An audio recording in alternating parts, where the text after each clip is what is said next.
these slides were a test question I had once, which was, I gave you this code, and you were to have to tell me where it's wrong. All right? And quite frankly, what's funny about this code is that I designed it so that it was wrong everywhere, right? And the amusing thing is that it's actually, the code actually works, right? I made it, sometimes two wrongs makes a right. And so it accidentally it works. All right, so here, right, do we have our loop, a precondition, right? Our precondition is we have an integer, and the postcondition is we've summed up those integers up to capital I, right? Everybody get what the problem is? And then, so some people say on the test, they said, well, what was wrong with this is the precondition doesn't say that I has to be positive, and I might say, well, if I is negative, is this well defined? And I would say it is kind of well defined, and it gives the right answer, so I'm not so upset. All right? People might say, some people complain that I haven't documented my variables. Right? Clearly they took a different course because they're saying you should document your variables. Have I documented my variables? I say right in here they're documented. Right? What's the loop invariant saying? The loop invariant is saying, well, we got some I, we got some S, and they had this relationship between them. Right? So I think I have defined my variables. Right? Alright, so here, anybody see a mistake? What's a mistake in my loop invariant? I think J is equal to 1.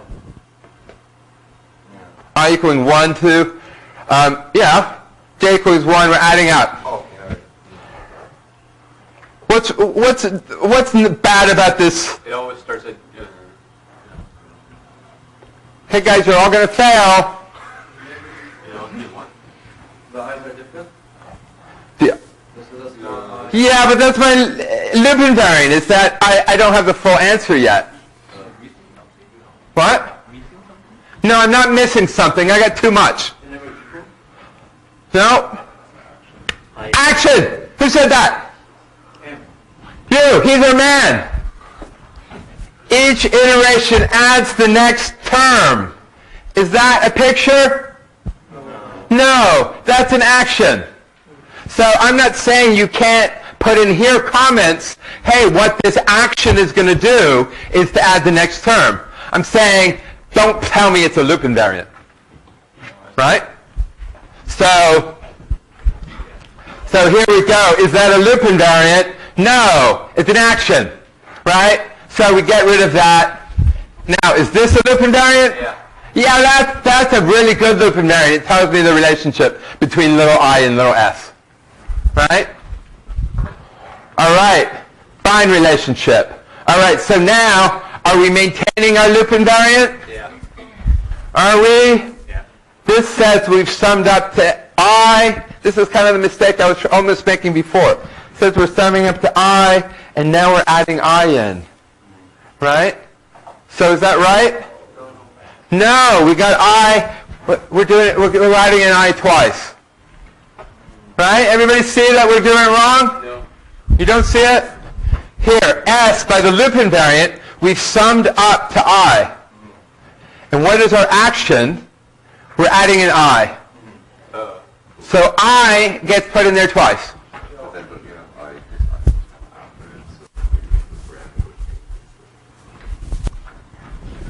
And that's why the code works, but it's not maintaining this loop invariant, right? If we fly in and we see that this loop invariant's true, in fact, to make this all work, the way to fix it is to change the loop invariant to here to be an I minus 1, and then everything will work, right? But here, we're not going from this to this. Professor, what if you did I equals to I plus 1 before you did... Yeah, that would fix it. Okay. Right? That would fix it. Absolutely it would fix it. But you see it's wrong, right? The point is that it's wrong, right? So this is just saying, let these be the values before, right? We're at the top of the loop, and these when we come around again, right? And so here we're saying that the loop invariant here tells me this relationship, right? The code gives me this relationship, right? And then together we get this, right? And this is wrong because the I prime's here and the I prime's here. Does this make sense to people? Yeah. And we're actually, I probably should move these because we're going to do another example, a slower example about this in a minute. Right? You're adding it twice, so it's no good. Right? How are we maintaining the loop? Are we establishing the loop invariant? Right? Here we set s equals to 0 and I equals to 1. Right? Here, if we sum from j equals 1 to I equals 1, the answer should be 1. Right? The answer shouldn't be 0. Right? Yeah? You guys with me here? What does this say? Well, I equals 1, then the sum should be 1. Right? Exit condition. Here I'm exiting. When am I exiting? I is greater than I. When I is greater than I. Right? And if I is greater than I, right? I like exit when better because it helps me better. Right? So here we're saying the loop invariant tells me that. The exit condition tells me little I is bigger. And so together we've done it wrong. Right? Does that make sense? You see here, these are, I always like to give examples of wrong things and right things so that you can better differentiate. If all I give you is right things, then it's harder to know what's right. So in the loop invariant, didn't you say that we cannot have an action in it? Yeah? But isn't s equals to, isn't that an action that we keep on adding? This? Yes. No, this is a math statement. It tells you the relationship between I and S. There's no action here. Right? This is the action. Right? This is a picture. So, you know, follow this. Right? This felt like an action. Right? Now, you might say that this is an action because there's a sum in there. But it's, I'm not telling you to do the sum. I'm saying that the sum is true. Right? If you were to test this, then you would have to do some actions to test it. But as a statement, it's just a statement. Yeah? Why is the sentence before that statement have to be crossed out? This one? Yeah, that's an action. Because it's an action. But the bottom one is that too. Well, that's this one? Equal to s plus I. This. Yeah. Yeah. This is an action, and we want the code to be an action. We don't want the loop invariant to be an action.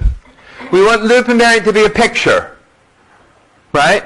And then what do we want to prove? We want to say, if this picture is true, and you do this action, then this picture will be true again. Right? Does that make sense? Picture, action. Action makes the picture stay true.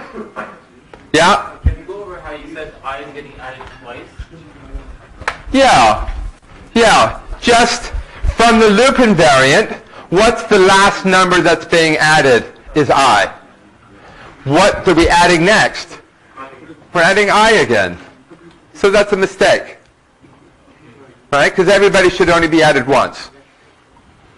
So progress is bottom line is one of them. Progress would probably be my value of little I. I mean, the nice thing about little I is I know where it starts, I know where it goes, right? Capital S, well, it starts at 0, but I don't really know its end value. I wouldn't know when to do an exit condition, right? On here, I want to exit when little I equals big I, right? So the advantage of little I being a measure of progress is I know it starts at 0, 1, I knew it ends at capital I. Does it matter if the exit conditions before or after the loop invariant?